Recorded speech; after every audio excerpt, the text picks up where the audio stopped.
Glória a Deus, o Senhor está neste lugar e Ele nos atraiu a este lugar. Para mim é um privilégio poder estar aqui.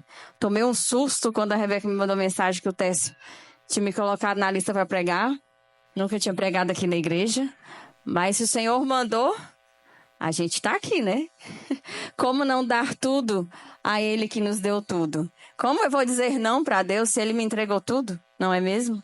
Então que o Senhor, Ele nos conduza em toda essa noite, amém? Quando o Senhor foi me entregar essa palavra, assim que eu fiquei sabendo que ia pregar na Virgília, como vocês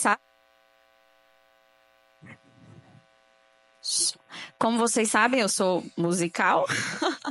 Eu sou muito musical e Deus fala muito comigo através de música. E um dia eu estava ouvindo essa música que foi o que me deu o tema dessa palavra e o Senhor começou a falar comigo. E aí, logo depois, eu recebi, né, este convite para estar aqui partilhando uma palavra com vocês. E eu estava lá no estúdio da Daiane, fazendo os meus cílios. A Milena talvez lembre a Daiane. E aí, a Daiane estava conversando, e teve uma hora que eu parei. Aí, não respondi mais.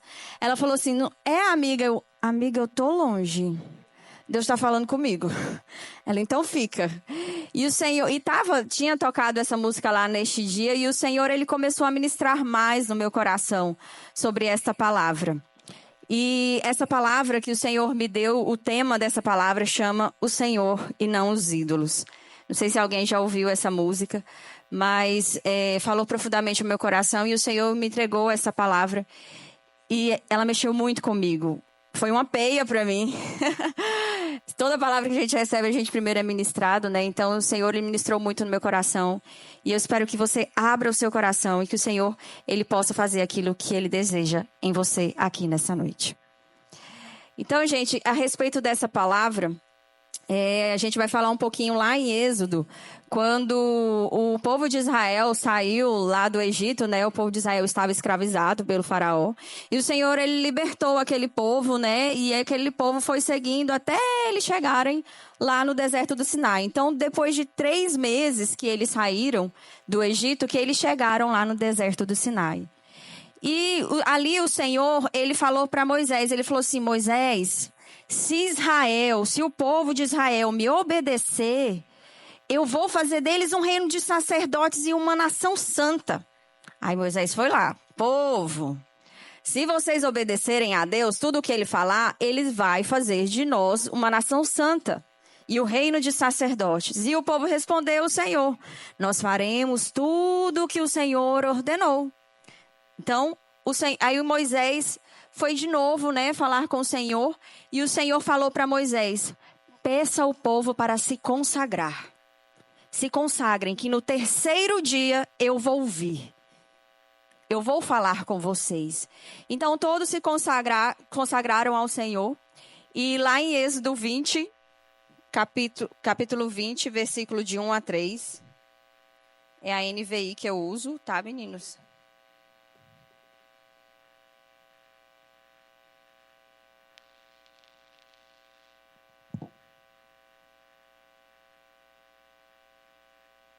Lá em Êxodo, capítulo 20, versículo de 1 a 3. O Senhor falou, então. Deus falou todas essas palavras. Eu sou o Senhor, o seu Deus, que o tirou do Egito, da casa da escravidão. Não tenham outros deuses além de mim. E o Senhor, Ele continuou falando àquele povo, Ele entregou os 10 mandamentos naquele dia. E o primeiro mandamento que o Senhor deu àquele povo é não tenha outros deuses além de mim. E o povo disse que ia obedecer ao Senhor.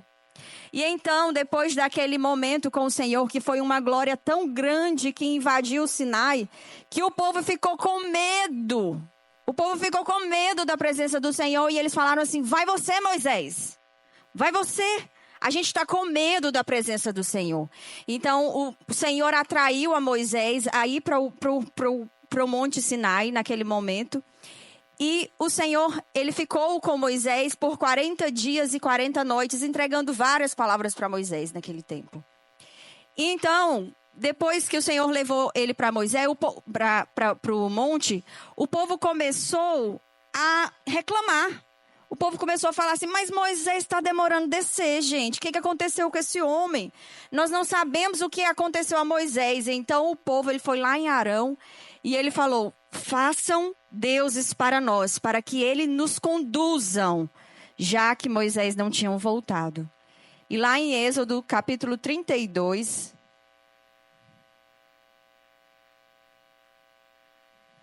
Êxodo capítulo 32, do versículo 1 a 8, o Senhor falou.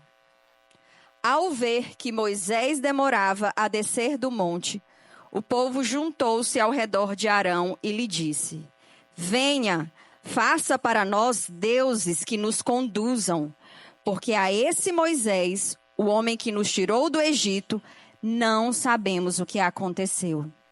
E Arão respondeu-lhes, tirem os brincos de ouro das suas mulheres, dos seus filhos e das suas filhas, e tragam para mim.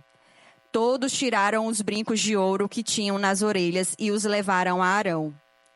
Ele os recebeu e os fundiu, transformando tudo em um ídolo, que modelou com uma ferramenta própria, dando-lhe a forma de um bezerro. E então disseram, estes são seus deuses, ó Israel, que tiraram vocês do Egito. Vendo isso, Arão edificou um altar diante do bezerro e anunciou, amanhã haverá uma festa dedicada ao Senhor. Na manhã seguinte, levantaram cedo e ofereceram holocaustos e ofertas de comunhão. O povo se sentou para comer e beber, e levantou-se para se entregar à farra. Então o Senhor disse a Moisés, desça, porque o seu povo, que você tirou do Egito, se corrompeu. Muito depressa se desviaram daquilo que lhes ordenei, e fizeram um ídolo em forma de bezerro. Curvaram-se diante dele, ofereceram-lhe sacrifícios e disseram, ó Israel, estes são os seus deuses que tiraram vocês do Egito.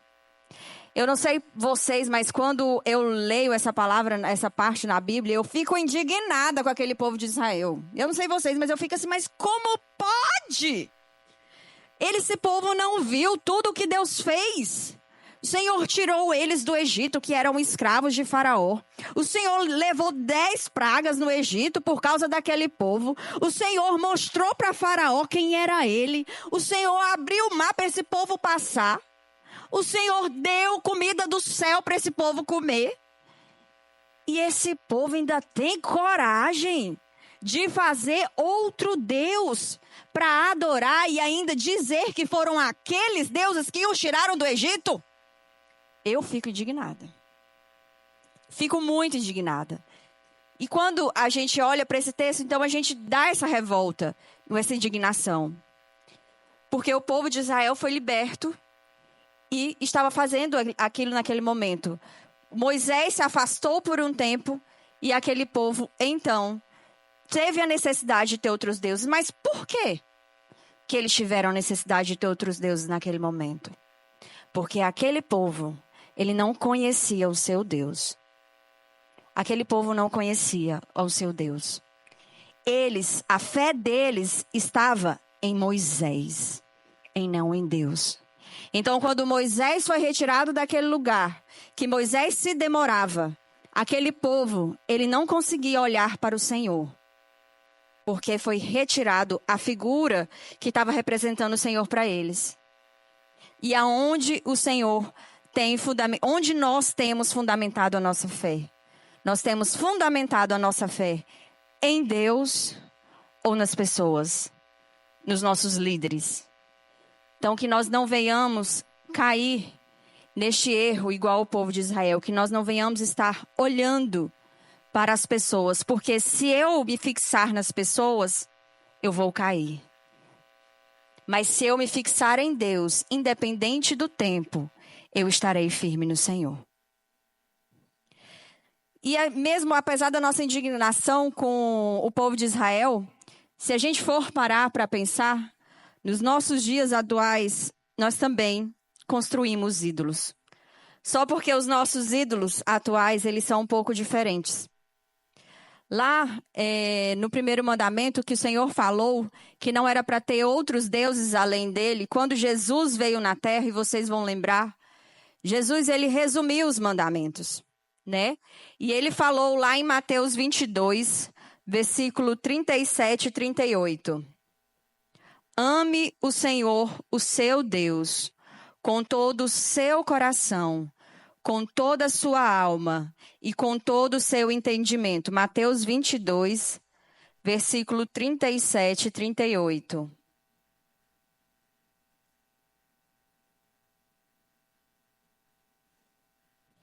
Ame o Senhor, o seu Deus, com todo o seu coração, com toda a sua alma e com todo o seu entendimento.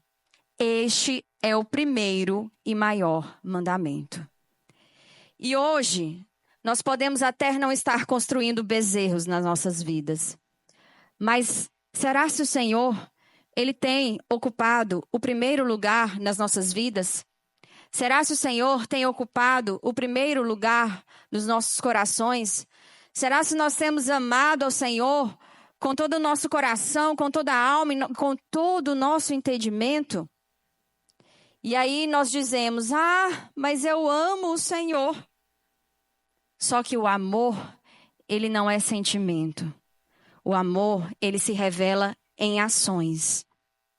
E qual é o lugar do Senhor na sua vida? Hoje, muitas vezes, os nossos ídolos podem ser o nosso trabalho. Nos dedicamos mais ao trabalho do que ao Senhor. Ficamos mais tempo no trabalho do que com o Senhor. Muitas vezes, os nossos ídolos podem ser os nossos estudos.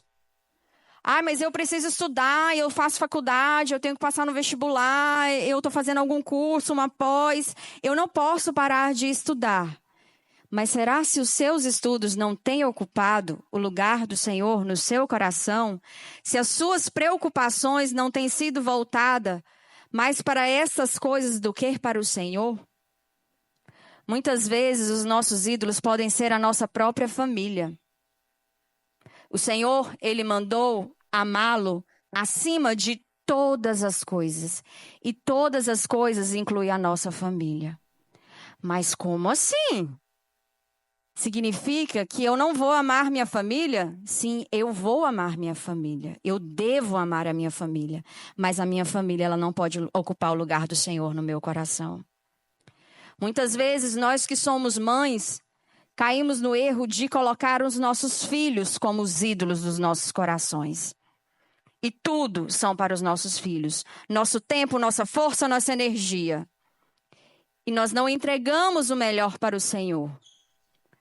Muitas vezes, os seus ídolos têm sido a vontade que você tem de crescer, de ganhar dinheiro. Mas eu preciso crescer, eu preciso ganhar dinheiro, eu preciso fazer alguma coisa diferente, eu preciso ter uma ideia genial.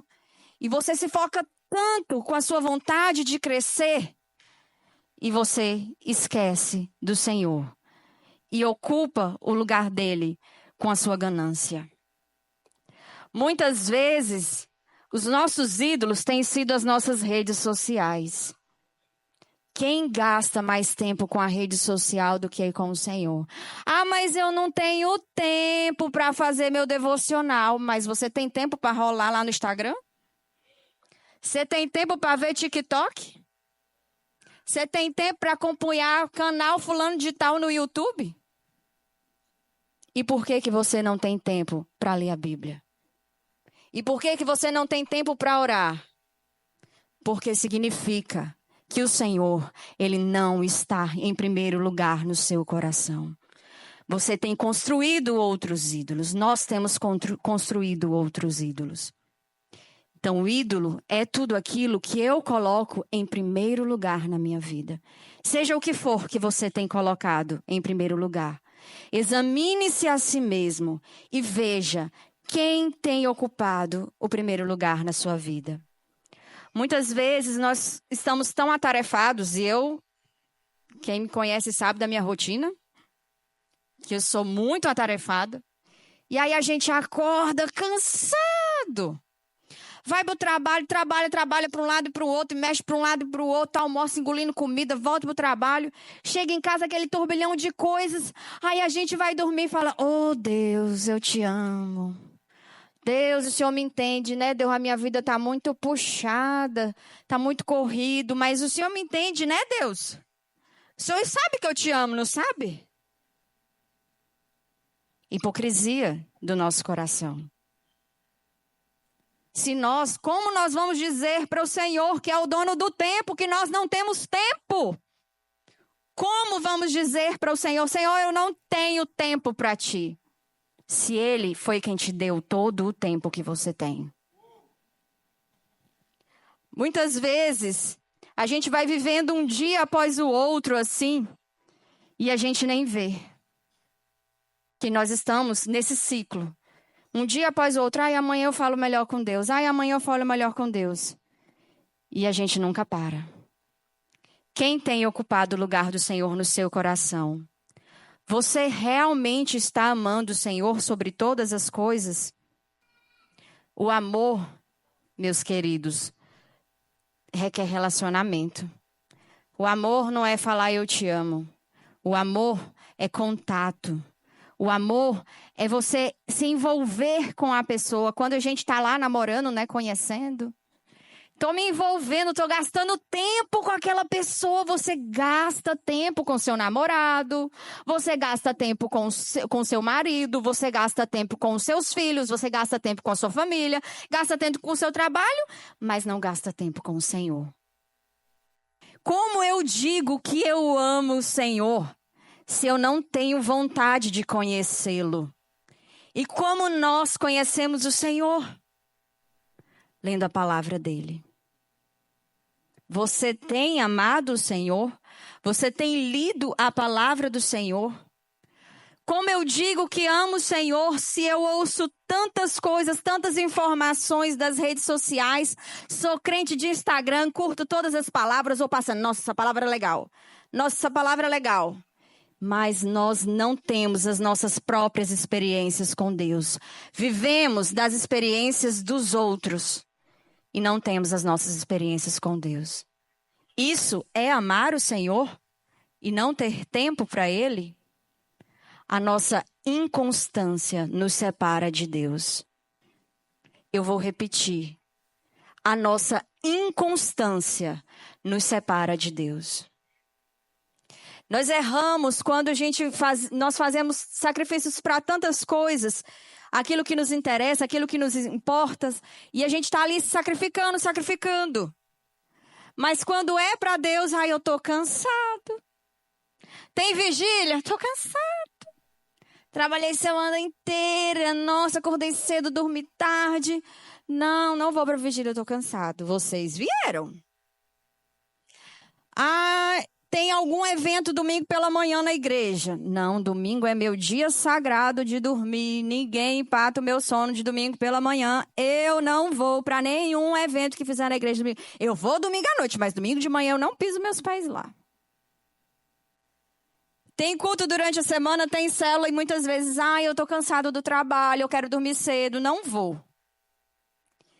O Senhor, Ele tem visto aonde você tem depositado os seus esforços.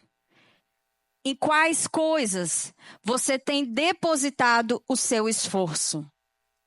Em quais áreas da sua vida você tem sacrificado? Em quais áreas da sua vida você tem se esforçado?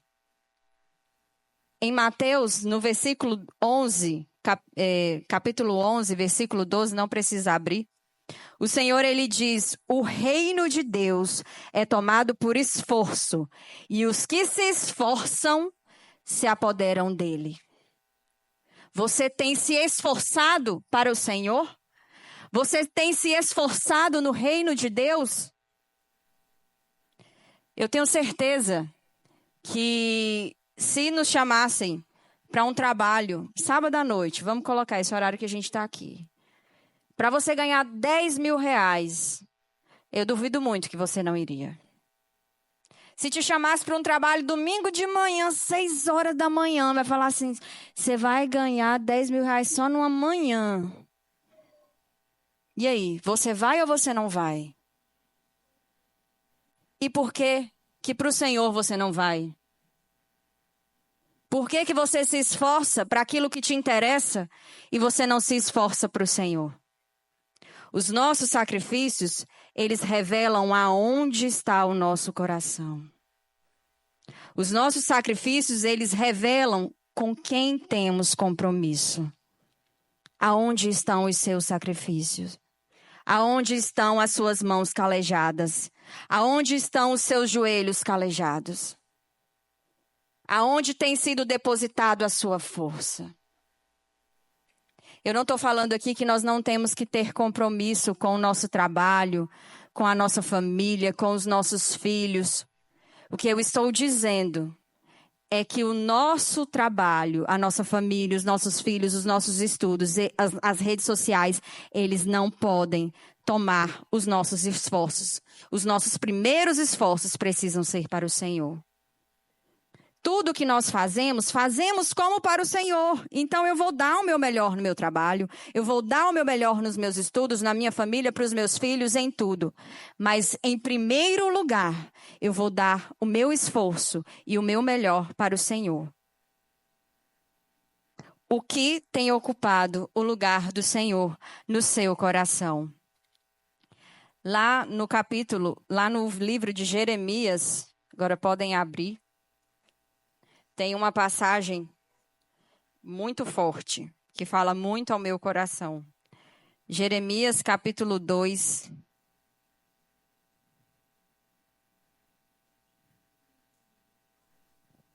Jeremias, capítulo 2, versículo 1.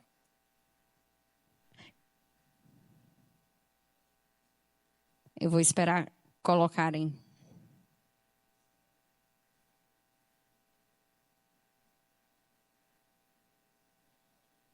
Jeremias, capítulo 2, versículo 1. A palavra do Senhor veio a mim. Vá proclamar aos ouvidos de Jerusalém. Eu me lembro da sua fidelidade quando você era jovem. Como noiva, você me amava e me seguia pelo deserto, por uma terra não semeada. Pula para o versículo 5. Assim diz o Senhor, que falta os seus antepassados encontraram em mim, para que me deixassem e se afastassem de mim. Eles seguiram ídolos sem valor, tornando-se eles próprios sem valor. Eles não perguntaram, onde está o Senhor que nos trouxe do Egito e nos conduziu pelo deserto, por uma terra árida e cheia de covas, terra de seca e de trevas, terra pela qual ninguém passa e onde ninguém vive. Eu trouxe vocês a uma terra fértil, para que comessem dos seus frutos e dos seus bons produtos. Entretanto, vocês contaminaram a minha terra, tornaram a minha herança repugnante. Os sacerdotes não perguntavam pelo Senhor, os intérpretes da lei não me conheciam, e os líderes do povo se rebelaram contra mim.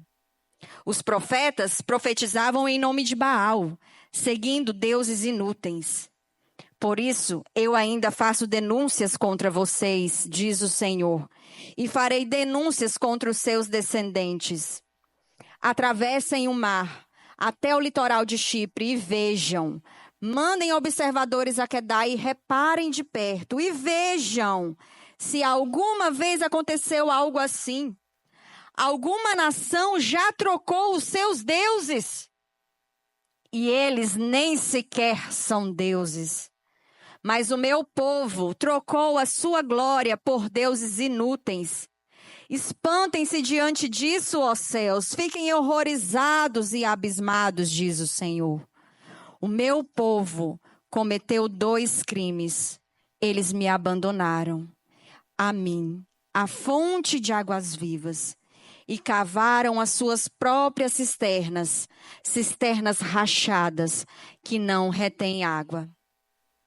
Será se nós não estamos como o povo de Israel e estamos nos distraindo demais com as coisas dessa terra? O Senhor, Ele nos levou para uma terra que dá frutos. E será se a gente não tem se distraído com a bonança dessa terra? Será se nós não temos distraído com as coisas deste mundo? Aqui na palavra fala que Israel cavaram poços rachados, cisternas rachadas. Cavar poços naquela época era um sinal de sobrevivência. Eles precisavam cavar os poços para sobreviver. E naquela época, Israel foi cavar o seu próprio poço. Será se você tem cavado o seu próprio poço? Será se você tem bebido de outras águas e não da água viva do Senhor? Aonde estão os seus esforços? Aonde você tem cavado os seus poços? Em que terra você tem cavado os seus poços? E eu já estou quase acabando. Lá em Apocalipse, é a última parte que eu vou ler.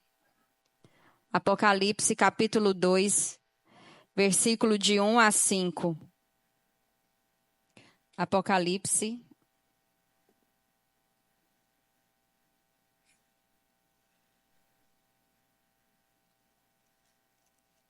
Capítulo 2, versículo de 1 a 5. Ao anjo da igreja em Éfeso escreva: Estas são as palavras daquele que tem as 7 estrelas em sua mão direita e anda entre os 7 candelabros de ouro. Conheço as suas obras, o seu trabalho árduo e a sua perseverança. Sei que você não pode tolerar homens maus, que pôs às provas os que se dizem ser apóstolos, mas não são, e descobriu que eles eram impostores. Vocês têm perseverado e suportado sofrimentos por causa do meu nome e não têm desfalecido. Contra você, porém, tenho isto: você abandonou o seu primeiro amor. Lembre-se de onde caiu, arrependa-se e pratique as obras que praticava no princípio. Se não se arrepender, virei a você e tirarei o seu candelabro do lugar dele. O Senhor, nessa noite, Ele nos convida para que nós retornemos ao primeiro amor. A igreja de Éfeso não era uma igreja mundana, não era uma igreja cheia de coisas mundanas. Pelo contrário, o Senhor fala que eles suportavam os sofrimentos por amor ao nome dEle. Mas não significa que suportar sofrimentos pelo Senhor que você ama o Senhor acima de todas as coisas. O Senhor, Ele nos convida para a prática das primeiras obras. Ele nos convida para termos aquele amor que nós tínhamos quando convertemos. Aquele amor quando você chega do encontro. Eu estou querendo falar de Deus para todo mundo. Nossa, mas Deus é bom e Deus é isso, Deus é aquilo. E aí quando nós que somos mais velhos de igreja, olhamos aquelas pessoas que chegam do encontro e falam assim: nossa, olha aí. Estão todo mundo animado. Daqui um mês já vai estar todo mundo igual a gente. Mas o Senhor, Ele quer que voltemos às primeiras obras e ao nosso primeiro amor. Eu queria convidar você a ficar de pé. E você começar a examinar o seu coração. E perguntado para o Senhor: Senhor, pelo que na minha vida eu tenho trocado a sua glória? Pelo que na minha vida eu tenho me esforçado mais do que para o Senhor? Pelo que em minha vida eu tenho colocado em primeiro lugar? O que em minha vida que tem ocupado o lugar do Senhor no meu coração? Que nessa noite nós possamos destronar todos os ídolos que nós construímos.